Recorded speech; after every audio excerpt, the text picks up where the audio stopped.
The court docket for Monday morning lay precisely aligned on Judge Eleanor Vance's mahogany desk, awaiting her diligent review, a picture of quiet order that belied the chaos already brewing beneath the surface.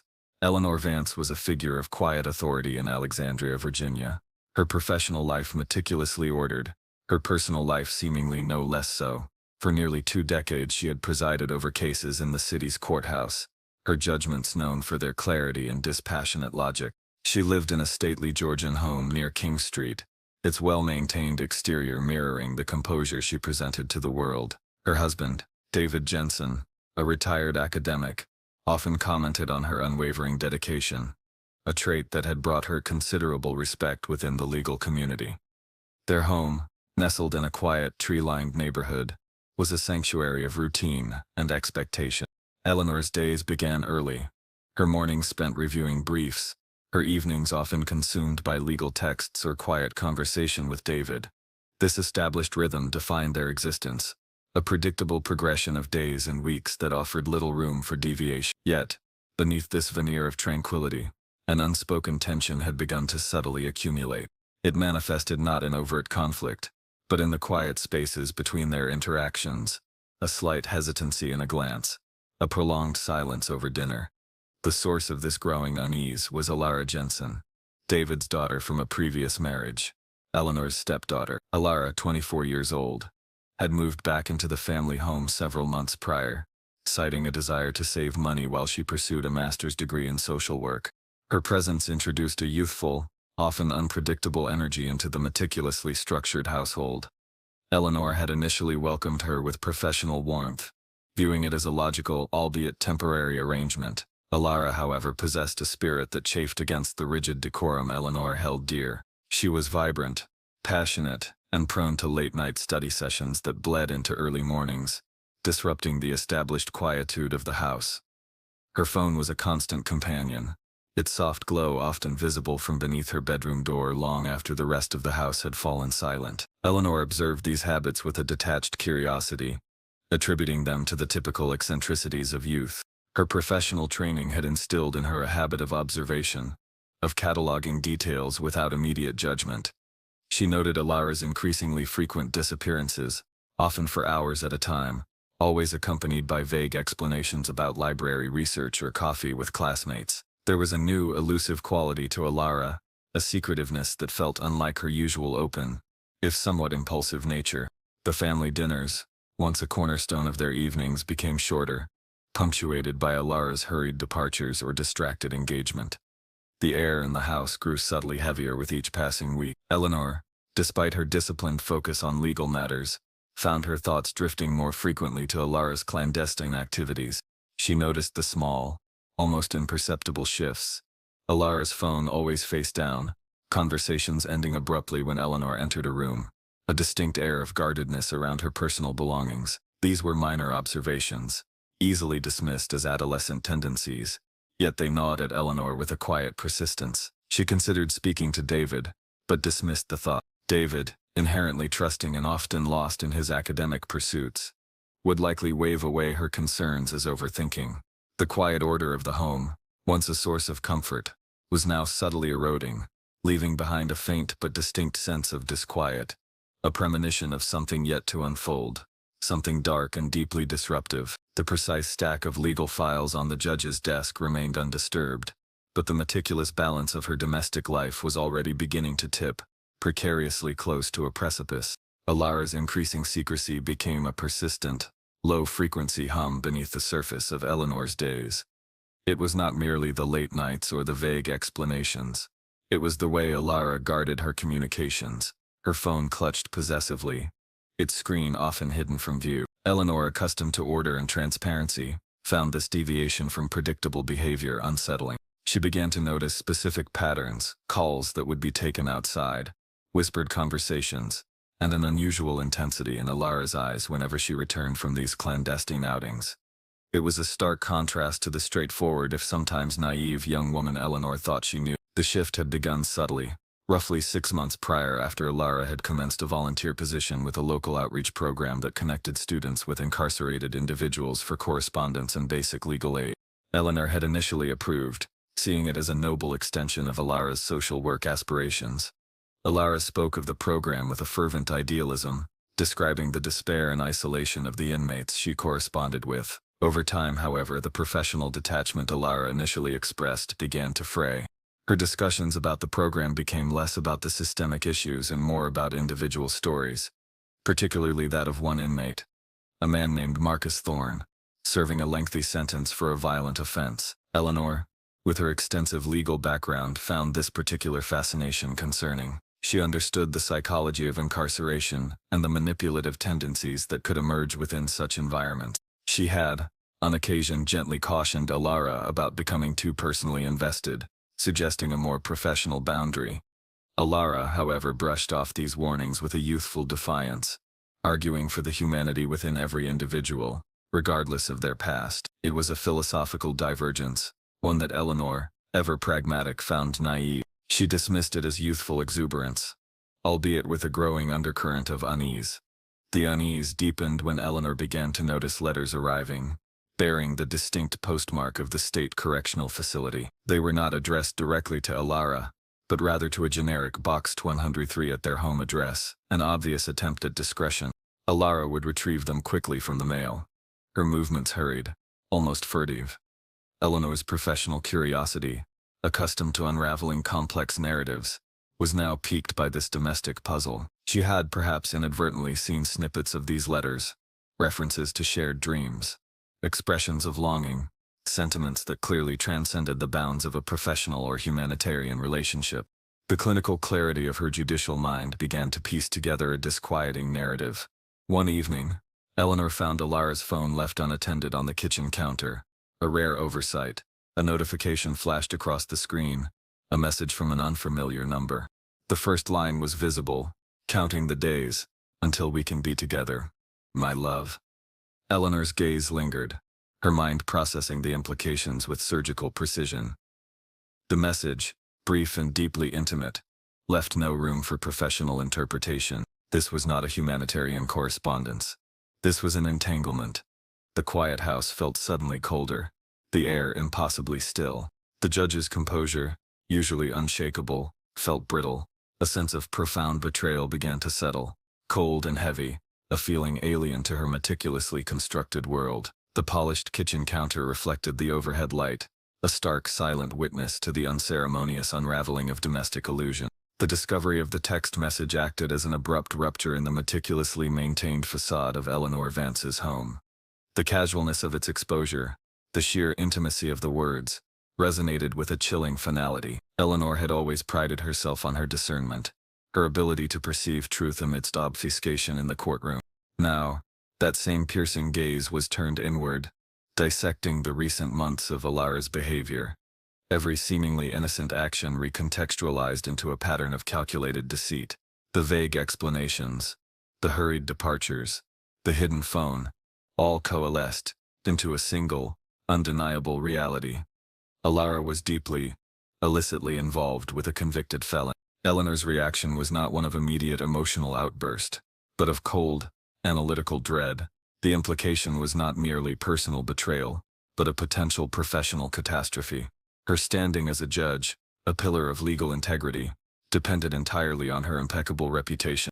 An affair of this nature, particularly with an inmate, would not only bring scandal to her family, but could utterly dismantle her career. The gravity of the situation pressed down upon her, heavy and suffocating. She felt a profound violation of trust, not just on a personal level, but against the very principles of order and justice she had dedicated her life to upholding. She began her own quiet investigation. Utilizing her understanding of digital forensics and her access to legal databases, albeit discreetly and without overstepping ethical bounds, she pieced together the fragments. She found hidden email accounts, encrypted messaging apps, and subtle patterns in Alara's internet usage. The evidence mounted quickly and irrefutably. There were photographs exchanged, clandestine meeting arrangements during supposed volunteer visits to the correctional facility, and even financial transactions, small amounts, but enough to indicate a level of commitment that went far beyond mere correspondence. The name Marcus Thorne appeared frequently, always accompanied by expressions of intense affection and loyalty from Alara. The details of Thorne's criminal history, easily accessible to Eleanor, painted a grim picture. A conviction for aggravated assault, a history of violent outbursts within the prison system. A man precisely the type Eleanor had, ironically, sentenced herself in countless courtrooms. The incongruity was staggering. Her bright, idealistic stepdaughter, entangled with such an individual. It defied logic, shattered her understanding of Alara's judgment, and ignited a deep, simmering rage within her, tempered by a chilling sense of strategic necessity. She knew she had to confront Alara, not just for the sake of the family, but for the preservation of her own precarious professional existence. David, oblivious in his study, remained an increasingly distant figure, absorbed in his academic research. Eleanor considered confiding in him, but dismissed the thought with a sharp finality. His trusting nature would only complicate matters, perhaps even hinder the necessary confrontation.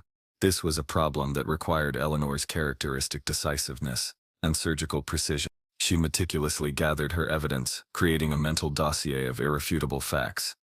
The weight of this secret, held tightly within her, began to feel unbearable. The calm exterior she presented continued unbroken, but inside a storm gathered, a tempest of betrayal and fury that would soon erupt with devastating consequences. The quiet Alexandria home, typically filled with the rustle of turning pages or soft strains of classical music, now throbbed with a dangerous, unspoken tension.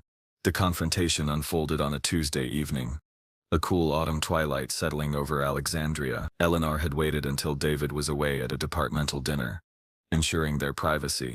She found Alara in the living room, ostensibly studying, her laptop open, but her attention clearly elsewhere. The air was thick with unspoken tension, a palpable unease that had permeated the house for weeks. Eleanor approached Alara, her movements deliberate, her voice carefully modulated, betraying none of the turmoil raging within her. She held a single printout of a text message, the one she had seen on Alara's phone, a visual testament to her irrefutable evidence. "Alara," Eleanor began, her tone measured, "we need to talk about Marcus Thorne." The mention of his name brought a sudden, visible tremor to Alara's composure. Her eyes, usually so expressive, narrowed defensively. Alara stammered, attempting to deflect, to deny, to revert to her earlier vague explanations of humanitarian work. Eleanor listened, her face impassive, allowing Alara to exhaust her repertoire of evasions. Each denial only solidified Eleanor's conviction in the gravity of the betrayal. Then, with a quiet firmness that brooked no argument, Eleanor laid out her evidence. She spoke of the hidden emails, the phone records, the clandestine visits, the specific language in the letters. She detailed Marcus Thorne's criminal history, the danger he represented, the scandal this affair would bring to their family, to Eleanor's career.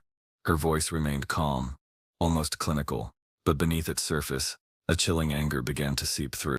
She articulated the consequences with the precision of a prosecutor delivering a closing argument, painting a bleak picture of ruined reputations and public disgrace.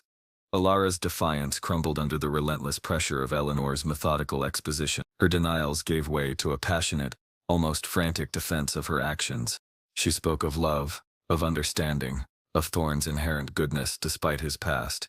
She accused Eleanor of being rigid, of lacking empathy, of judging without true understanding. The accusations landed with a sharp, unexpected sting, striking at the core of Eleanor's professional identity. The argument escalated, voices rising from their carefully restrained tones. Alara's words, imbued with youthful fire, lashed out, each syllable a direct challenge to Eleanor's authority. Her values, her very judgment. The verbal exchange reached its peak, a cacophony of accusations and justification. Alara stood abruptly, her chair scraping against the polished hardwood floor, a jarring sound in the quiet room. She moved towards Eleanor, her face contorted, accusing her stepmother of jealousy, of trying to control her life, of lacking any capacity for genuine affection. A sharp, ugly word was hurled, a phrase so personally cutting it seemed to momentarily suspend the air in the room. In that moment, the carefully constructed composure of Judge Eleanor Vance shattered. The years of suppressed emotion, the meticulous control, the quiet fury over the betrayal and the perceived threat to her entire existence, erupted. The specific object Eleanor used to strike Alara was heavy, an antique paperweight from her desk, a gift from David years ago now transformed into a weapon. The blow was sudden, swift, and delivered with a force born of desperate, unbridled rage. Alara fell without a sound, the impact stark and final. The room, which minutes before had vibrated with angry voices, was plunged into an unnatural, profound silence, broken only by the ragged sound of Eleanor's own breathing. The polished mahogany table, where countless legal documents had been reviewed, now bore the silent witness to an irreversible act. The immediate aftermath was a tableau of profound stillness, broken only by the chilling reality of what had occurred. Alara lay motionless on the Persian rug in the living room, the antique paperweight resting nearby, a heavy, silent testament. Eleanor Vance stood over her, breathing raggedly, the heat of her rage quickly receding, replaced by a cold, numbing horror. The transformation was swift, from the furious stepmother to the calculating judge. Her legal mind, though reeling from the emotional shock, immediately engaged, assessing the situation with a chilling clarity. Every instinct for self-preservation, honed by years in the courtroom, took over. The house was silent, wrapped in the deep twilight that had fallen over Alexandria. Eleanor moved with a strange, deliberate precision. She first checked Alara, confirming what she already knew with a sickening certainty. There was no pulse, no breath. The scene was clean, yet utterly devastating.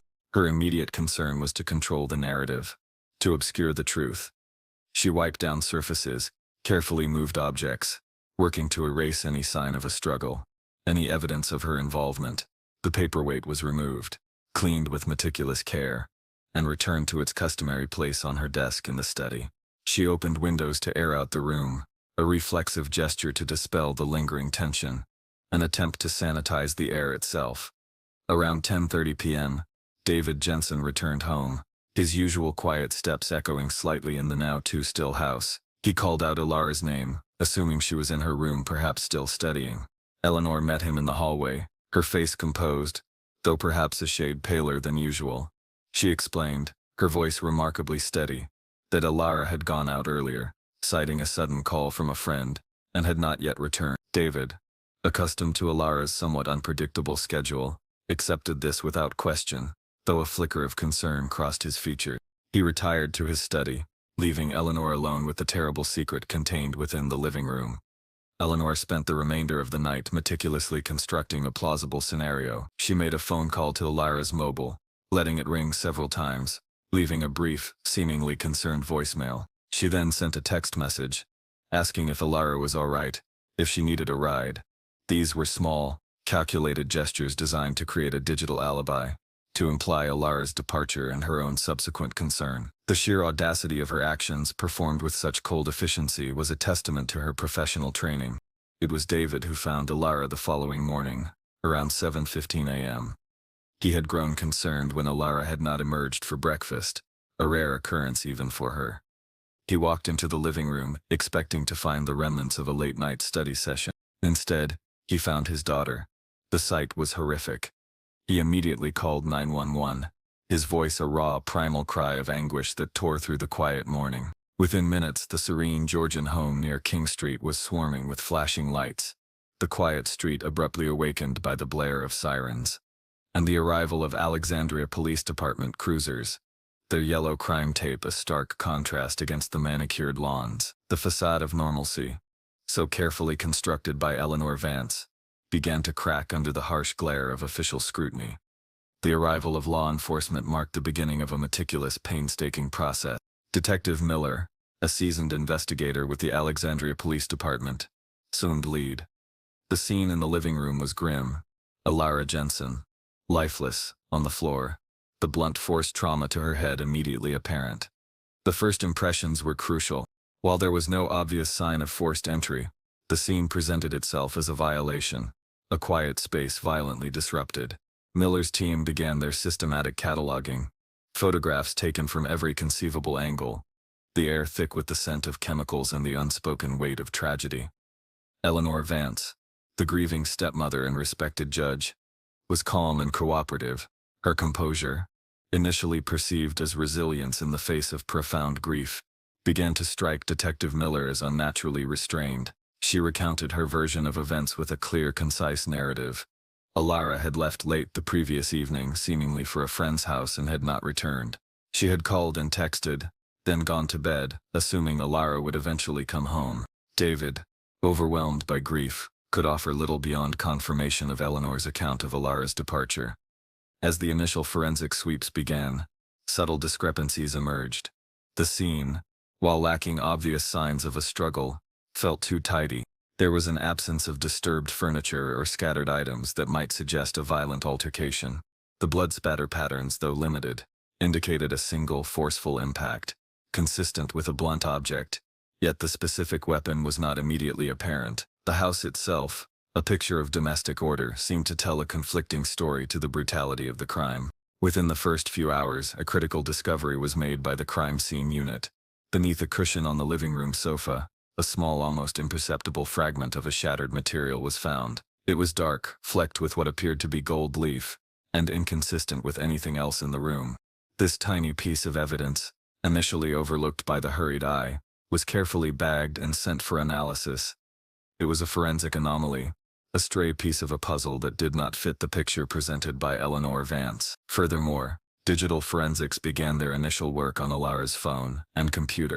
While many recent communications appeared to have been deleted or encrypted, a trail of data suggested intense, highly personal communication with a specific, unsaved contact. The initial investigation into the phone records revealed frequent, prolonged calls to a number associated with a state correctional facility, a detail that immediately raised a flag for Detective Miller. This information was not consistent with Alara's supposed innocent social life. It pointed to a hidden aspect of her existence, one that her stepmother had not mentioned. The early findings suggested a crime committed by someone known to the victim, someone who had access to the home and familiarity with its rhythms. The lack of forced entry, coupled with Eleanor's controlled demeanor, began to shift the police's focus. The narrative of Alara simply leaving for a friend's house started to feel increasingly hollow. The meticulous order of the scene, combined with the emerging digital breadcrumbs and the single perplexing material fragment, painted a nascent picture of a deliberate act, a calculated effort to conceal the truth. The calm of the Alexandria home, still cordoned off by yellow tape, now felt profoundly ominous, harboring secrets that were slowly, methodically being brought to light. As the forensic investigation deepened, the meticulous process began to unravel the carefully constructed narrative Eleanor Vance had presented. The small, dark fragment found under the sofa cushion was analyzed with urgency. The report confirmed it was a piece of ornate, antique paperweight, consistent with the type found on the judge's desk in her study. Microscopic analysis revealed faint traces of Alara Jensen's blood on its surface, along with Eleanor Vance's own skin cells. The immediate implication was stark. This object, belonging to Eleanor, was the probable murder weapon. Its careful placement back on the desk suggested a deliberate attempt at concealment, an attempt Eleanor had nearly perfected. The digital forensics team made further significant breakthroughs.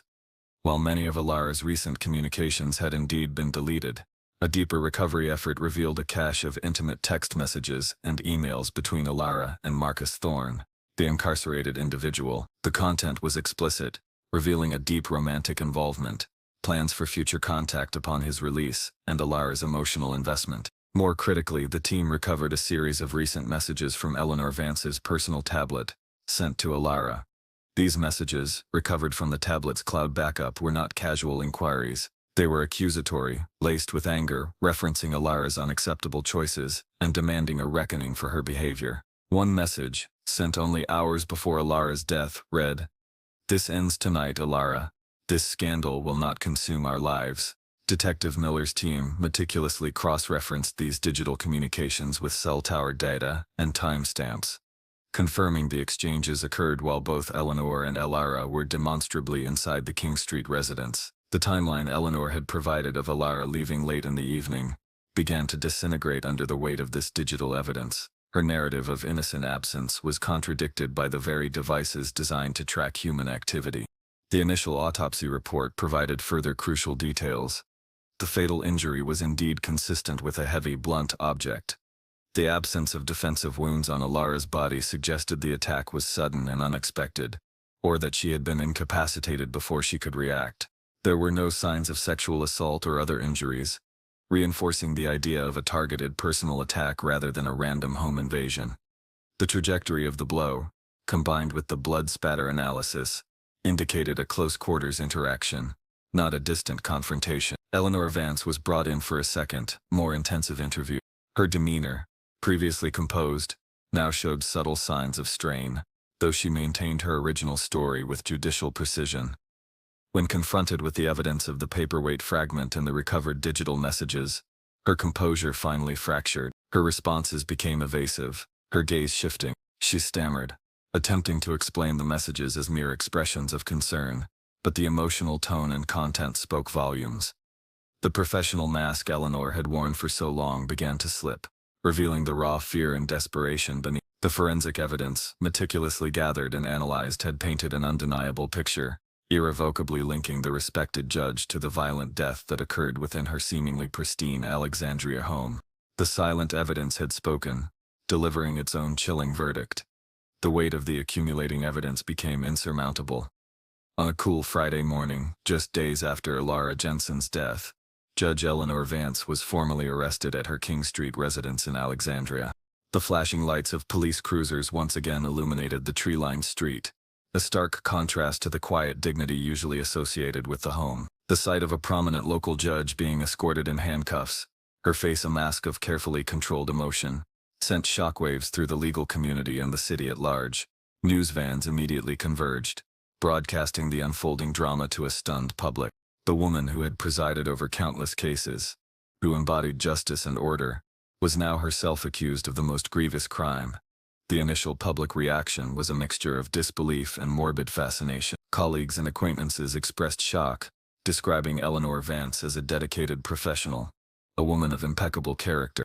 The contrast between her public persona as a dispassionate arbiter of law and the emerging private truth of a violent domestic act was jarring. Rumors swirled, fueled by leaked details about the affair with the incarcerated individual, and the motive began to crystallize in the public imagination.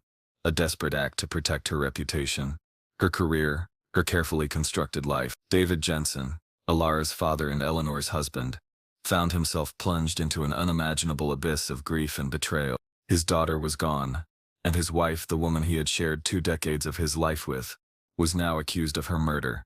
He cooperated fully with investigators, though his emotional state was visibly shattered. He confirmed the existence of Eleanor's concerns about Alara's volunteer work, confirming the underlying tension, though he claimed no knowledge of the affair's depth or the specific inmate involved. His testimony, though fragmented by sorrow, slowly reinforced the emerging narrative of a family under silent strain. Further investigations into Alara's life confirmed the depth of her involvement with Marcus Thorne. Sources from the correctional facility confirmed Alara's frequent visits, always under the guise of the volunteer program, but often extending beyond official hours. Recovered correspondence from Thorne's cell, though heavily scrutinized and edited by prison officials, revealed a deep emotional connection, a forbidden romance blossoming within the stark confines of incarceration. The details painted a picture of a young woman, idealistic, and perhaps naive, who had fallen deeply in love with a man outside the societal norms, a man who, ironically, was Eleanor's professional antithesis. The motive, as presented by the prosecution, began to take shape with chilling clarity. The judge, meticulous and reputation-conscious, discovered her stepdaughter's affair with a convicted inmate, a secret that threatened to dismantle her entire professional and personal edifice. The confrontation escalated, fueled by anger, betrayal, and a desperate need to control a narrative spiraling out of her grasp. The ensuing violence was a desperate act of preservation, a fatal attempt to silence the perceived threat to her meticulously cultivated public image. The tranquil home, once a bastion of order and prestige, now stood as a silent monument to a devastating hidden truth, its quiet facade forever shattered by the grim reality of a judge's undoing. The legal process moved swiftly, fueled by the public's intense scrutiny and the compelling forensic evidence. Eleanor Vance was formally indicted on charges of first-degree murder. Her initial appearance in court was marked by a tense silence, the courtroom packed with media, legal professionals, and curious onlookers. She entered a plea of not guilty, her expression stoic, unyielding, a testament to her years of disciplined composure. Bail was denied, given the severity of the charge and the weight of the evidence. Eleanor Vance, the once unassailable judge, was remanded into custody, her confinement a stark, ironic twist. The prosecution, led by a seasoned district attorney, began to methodically build their case. They planned to present the recovered antique paperweight, with its minute traces of blood and skin cells, as the irrefutable murder weapon. Digital evidence, including the recovered accusatory messages from Eleanor's tablet, would be central to establishing motive and undermining her alibi. The affair between Alara and Marcus Thorne would be presented not as an act of moral judgment, but as the critical catalyst that ignited Eleanor's rage and fear for her reputation. Testimony from law enforcement would detail the inconsistencies in Eleanor's initial statements and the meticulous cleanup of the crime scene, painting a picture of premeditation and calculated cover-up. The defense, led by a well-known criminal defense attorney, faced a daunting challenge. Their strategy focused on undermining the prosecution's narrative of premeditation. They argued that the discovery of the affair, if it indeed occurred, led to a sudden emotional outburst, a moment of temporary insanity rather than a calculated act. They would attempt to cast doubt on the precise timeline of events, suggesting that Alara could have been involved with someone else, or that the crime scene could have been compromised. They hinted at the possibility of another perpetrator, perhaps even the inmate himself through a proxy. Despite the lack of physical evidence, David Jensen, Alara's father, provided a deeply conflicted statement to the prosecution. While he maintained his initial account of Alara leaving the house, the weight of the evidence against Eleanor and the revelation of the affair slowly began to shift his perspective. He spoke of Eleanor's intense pride, her deep-seated need for control, and her almost obsessive concern for her public image. His grief was palpable, a quiet, aching sorrow that testified to the double tragedy he now endured. His statement, delivered with agonizing reluctance, added an emotional layer to the otherwise clinical evidence, revealing the profound personal stakes involved. Pre-trial motions were hotly contested. The defense sought to suppress the digital evidence, arguing improper collection methods, but the judge ruled against them, citing the meticulous forensic process. The stage was set for a high-profile trial that would not only determine Eleanor Vance's fate, but would also dissect the hidden complexities of a seemingly perfect life in a prominent Alexandria household. The legal battle began, a grim unfolding of private tragedy under the relentless glare of public scrutiny. Each procedural step a measured beat towards an inevitable reckoning. The trial of Judge Eleanor Vance commenced with intense public interest. The courtroom, usually a place of solemn procedure, became a theater for a deeply personal and disturbing narrative. The prosecution opened by presenting the image of Eleanor Vance as a woman driven by an obsessive need for control and a pristine reputation, shattered by the revelation of her stepdaughter's clandestine affair. They meticulously laid out the forensic evidence. Piece by piece, the antique paperweight, now a chilling exhibit, was central to their case, its fragments and traces of DNA linking it unequivocally to the fatal blow. The crime scene photographs, depicting the serene living room now stained by violence, were stark reminders of the quiet horror. Witness testimony reinforced the narrative. Detective Miller described the undisturbed nature of the home, the lack of forced entry, and the subtle yet compelling inconsistencies in Eleanor Vance's initial account. The lead forensic analyst detailed the microscopic findings on the paperweight, confirming its use as the murder weapon. The digital forensic expert presented the recovered text messages and emails between Alara and Marcus Thorne, painting a vivid picture of the illicit romance. Crucially, the expert then displayed the accusatory messages recovered from Eleanor Vance's tablet, sent directly to Alara, culminating in the chilling "This ends tonight" message. The timeline, built around cell tower data and message timestamps, meticulously placed both Eleanor and Alara within the King Street residence at the time of death. The defense attempted to counter the prosecution's methodical presentation. They cross-examined the forensic experts, attempting to introduce elements of doubt regarding contamination or interpretation. They argued that the digital messages from Eleanor to Alara could be interpreted as a concerned parent's attempts to guide a wayward child, not as a threat. They painted Alara as rebellious and secretive, implying that her lifestyle might have led her to other dangerous entanglements. They even attempted to suggest that the inmate, Marcus Thorne, might have orchestrated the crime from within prison. Though this theory lacked any supporting physical evidence, Eleanor Vance herself remained largely impassive throughout the proceedings, her judicial training apparent in her stoic composure. She occasionally conferred quietly with her defense attorney, but her expression rarely shifted. This unwavering facade, while demonstrating control, also conveyed a chilling detachment to some observers. When the defense presented her with the opportunity to testify, Eleanor declined, a decision her legal team likely advised to prevent her from being cross-examined on the specifics of the affair or her volatile reaction. This silence, however, inadvertently allowed the prosecution's narrative to stand largely unchallenged from her own voice. Marcus Thorne, the incarcerated inmate, was not called to testify. His involvement was crucial to the motive, yet his presence would likely introduce too much complexity and risk to both the prosecution and defense. His story, however, reverberated through the courtroom as the silent catalyst for the tragedy. As the trial moved towards its conclusion, the weight of evidence against Eleanor Vance grew heavier with each passing day.